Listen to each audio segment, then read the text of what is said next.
కొందరు యూదుల గురించి తెలిసిన వారు నా యొక్క వీడియోలు చూసి నాతో చాట్ చేయడం జరిగింది. దానిలో వారు ఒక విషయాన్ని గురించి ప్రస్తావించారు. లంబాడీలు ఎస్పెషల్లీ గోర్ బంజారాస్ లేవీయులు కాదు అన్నట్టుగా వారి యొక్క వాదన నాకు కనిపించింది. సో వారికి నేను ఒక సమాధానం చెప్పాలనుకుంటున్నా. మీకు బంజారా యొక్క చరిత్ర తెలియదు. Yes, last tribe of Israel అనేది ఉంది అని మాట్లాడుకుంటున్నారు. అండ్ నేను బంజారాల్లో ఉన్న 50 ట్రైబ్స్ని నేను లేవీ ట్రైబ్ అని క్లైమ్ చేయట్లేదు. సో దాంట్లో ఒక చిన్న ట్రైబ్ అయినా గోర్ని మాత్రమే, అంటే గోర్ బంజారాలని మాత్రమే నేను లేవీ ట్రైబ్ అని క్లైమ్ చేస్తున్నా. మీరంటారేమో లేవీ ట్రైబ్ లాస్ట్ కాలేదా? ఎస్, లేవీ ట్రైబ్ లాస్ట్ కాలేదు.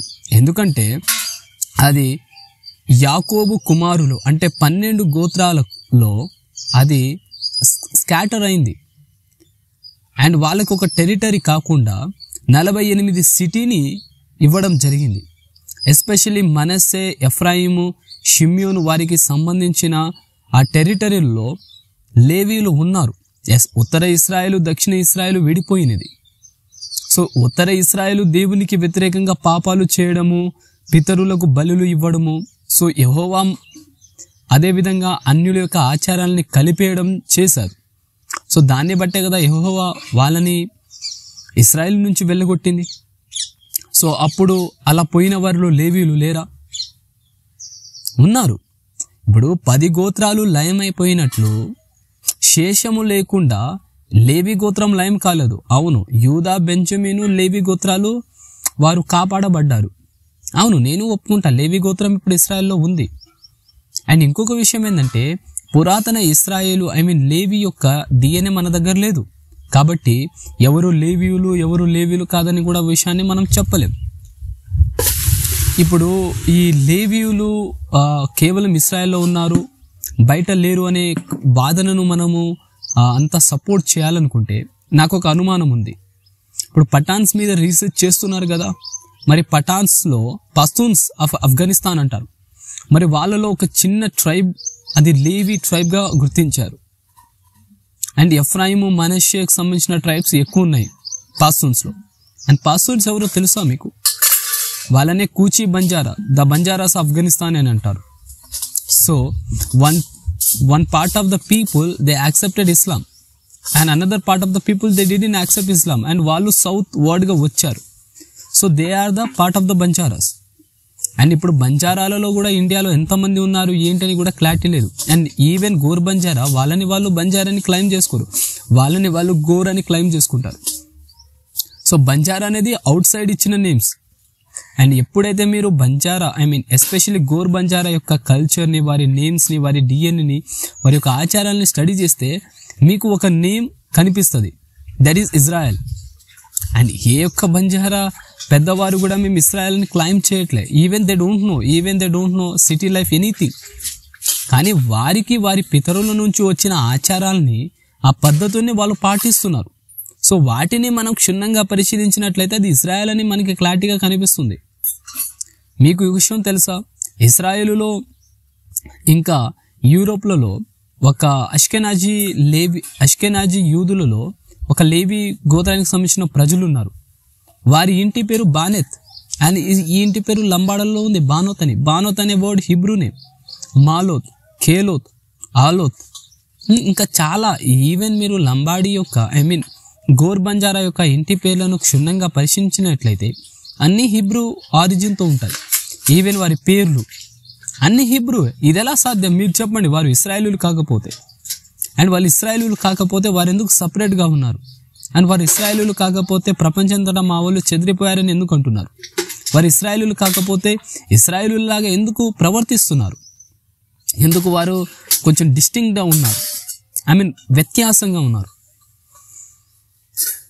కేవలము ఒకే ఒక జాతి ఉంది ప్రపంచంలో, అదే ఈ బంజారా జాతి. చరిత్ర లేకుండా అండ్ లిపి లేదు భాషకి. తెలుసా మీకు ఇది?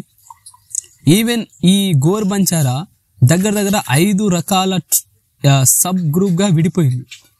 దాంట్లో నేను కొన్ని చెప్తాను. ఒకటి వాడ్త్య, ఇంకోటి భుక్య. భుక్య లోపల దాచుకొని భుక్య బయట వారికి ఏం చెప్పారో తెలుసా? రాథోడ్ అని చెప్పారు. సో రాథోడ్ అనేది Indian name, Indian surname. So Bhukya అనేది ఎవరో తెలుసా? సమూయేలు యొక్క మునిమనువుడు, సొలొమోను మొదటి దేవాలయంలో మ్యూజిషియన్ అంటే సంగీతకారుడు. అంటే లంబాడీలు అంటే గోర్ బంజారా వారి యొక్క చరిత్రను దాచుకున్నారు బయట ప్రపంచానికి తెలియకుండా. అదొకటే కాదు, భుక్య అనే నేము ఇంత అక్యురేట్గా ఎలా మ్యాచ్ అయింది మీరు చెప్పండి. అండ్ భుక్య, బాగ్బుక్య, భుక్కి, సో ఇవన్నీ ఇజ్రాయలైట్స్ నేమ్స్ అండ్ ఇవి బైబుల్లో రికార్డ్ చేయబడ్డాయి. అండ్ ఇవి ప్రజెంట్ లంబాడీల మధ్యలో ఎస్పెషల్లీ గోర్ బంజారాల మధ్యలో వాడుకలో ఉన్నాయి. అండ్ నేను మరలా చెప్తున్నా, బంజారాస్ అంటే దగ్గర 50 ట్రైబ్స్ ఉన్నాయి. సో దాంట్లో నేను స్టడీ చేసింది అయితే గోర్ బంజారాని మాత్రమే. అండ్ సోనార్ బంజారాని మేము కొంచెం స్టడీ చేసాము, ఇంకా పూర్తి స్టడీ అనేది జరగలేదు. కానీ వారు ఇస్రాయేల్ యొక్క దాను ట్రైబ్కి చాలా దగ్గరగా ఉన్నారు. సో ఇలా చూసుకుంటా పోతే ఇంకా మనం వేరే ట్రైబ్స్ని కూడా ఫైండ్ అవుట్ చేయొచ్చు, వి డోంట్ నో. అండ్ ఈ బంజారాలనే లమానీ అని ఇండియాలో పిలుస్తారు. అండ్ రోమానీ అని యూరోప్లో పిలువబడే ఒక జిప్సీ గ్రూప్ ఉంది. అండ్ వాళ్ళు రోమా బంజారా అని ఇండియాలో ఉన్న బంజారా ప్రొఫెసర్లు అంటున్నారు అని నేను ఇంతకుముందు నా వీడియోలో మీకు చెప్పాను. అండ్ రోమా బంజారాలలో ఇస్రాయేలీ రబ్బీసు వాళ్ళు రీసెర్చ్లు జరిపి షిమ్యోను, రూబేను, నఫ్తాలి ఇటువంటి ట్రైబ్స్ని వాళ్ళు ఫైండ్ అవుట్ చేశారు. అండ్ కొంతమంది వారికి ఏం పేరు పెట్టారంటే క్రిప్టో జ్యూస్ అని కూడా పేరు పెట్టారు. అంటే తల్లిదండ్రులు వారి పిల్లలకి వారెవరో చెప్పలేదు. సో అలా తరాలు గడిసే కొద్దీ వారి ఐడెంటిటీని పిల్లలు మర్చిపోయారు. సో డిఎన్ఏ ద్వారా, కల్చరల్ స్టడీ ద్వారా, ఈ విధమైన అనేక స్టడీల ద్వారా వారు ఈ యొక్క ట్రూత్ని బయట పెట్టారు. నేను ఇస్రాయెల్లో ఉన్న శ్రీ మిసినాయ్ గారితో మాట్లాడుతున్నప్పుడు నాకు ఒకటే చెప్పారాయన, పవన్ ఒక విషయాన్ని మర్చిపోకు, నువ్వు ఇస్రాయేలు నుంచి వచ్చిన వాడివి ఆయన ఈ విషయాన్ని నొక్కి చెప్పారు నాకు. సో మా మధ్య ఎన్నో గంటల సంభాషణ కూడా జరిగింది. ఎటువంటి ఆధారాలు లేకుండా మేము ఇస్రాయేలులమని ఎందుకు చెప్తారండి ఉట్టిగా? సో ఏదో ఒక ఆధారం ఉంది కాబట్టి చెప్తున్నారు. మనకి తెలియని విషయాలను అది లేదు అని అనుకోవడం అది మూర్ఖత్వం. సో నేను ఢిల్లీ చూడలేదు కాబట్టి ఢిల్లీ లేదంటే కరెక్ట్ అది. సో నా యొక్క పాయింట్ మీకు అర్థమైంది అనుకుంటా. So thank you very much. Like చేయండి, షేర్ చేయండి, సబ్స్క్రైబ్ చేయండి, అదేవిధంగా కామెంట్ చేయడం మర్చిపోకండి.